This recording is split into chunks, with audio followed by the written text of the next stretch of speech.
And today, and I will say tomorrow whether they hate me or not, the issue is you cannot just tax everything. That's the reason why designs for taxation in the world have tax exemptions.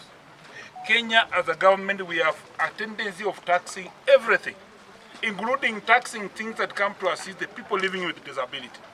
Taxing a wheelchair or taxing a hand that comes to support a Kenyan, and that body that is bringing the hands or don't bring the wheelchairs are not coming for sale. They are not making any profit. Where should somebody who wants to give you free wheelchairs take the money from?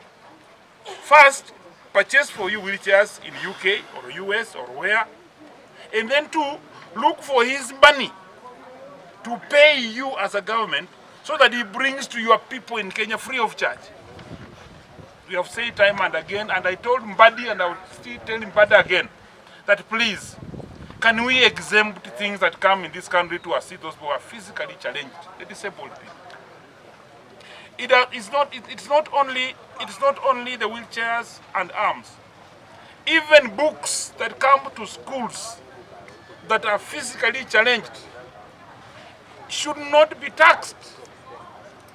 Even things that come to schools, even a bus, when CDF is buying a bus, and they have stated clearly that this bus is going to CBM Nalondo, a physically challenged, taxation must be exempted.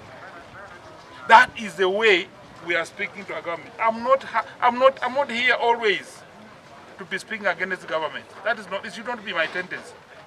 But that's why I was elected, to represent the people, where they say that where we have taxation, we must have representation. Representation means you choose which one to be taxed and which one should not. And I've had histories of governments before. The government of Majimbo, the late Moi, the government of Mzee Jomo Kenyatta, the government of Mzee Mwai Kibaki, we never had taxation on things that were coming to support people physically challenged.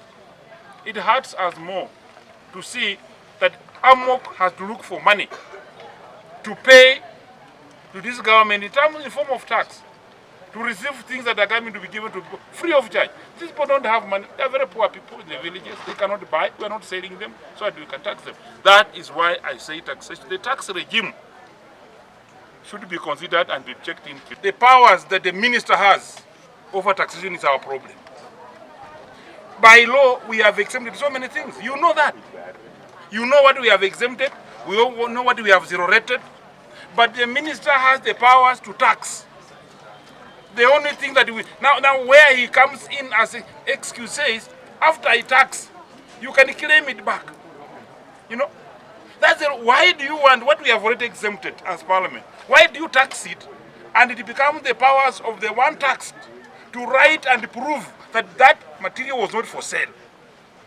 So it was upon, like now what I was saying before, the AMOC, they brought here the hands free. They were taxed. Then they said it is AMOC to write to government to prove that they are not going to sell. Those are the powers of the minister. And the minister, you see how many things. We even said, Parliament, you know very well, members of the 40th State, you know very well that we said that we are not going to have any e-procurement. We said, we passed on the floor of the House that e-procurement is illegal. We passed it. But it's being done, implemented by rogue ministers. You know the power the ministers are enjoying have an end. You see government come and go. Please.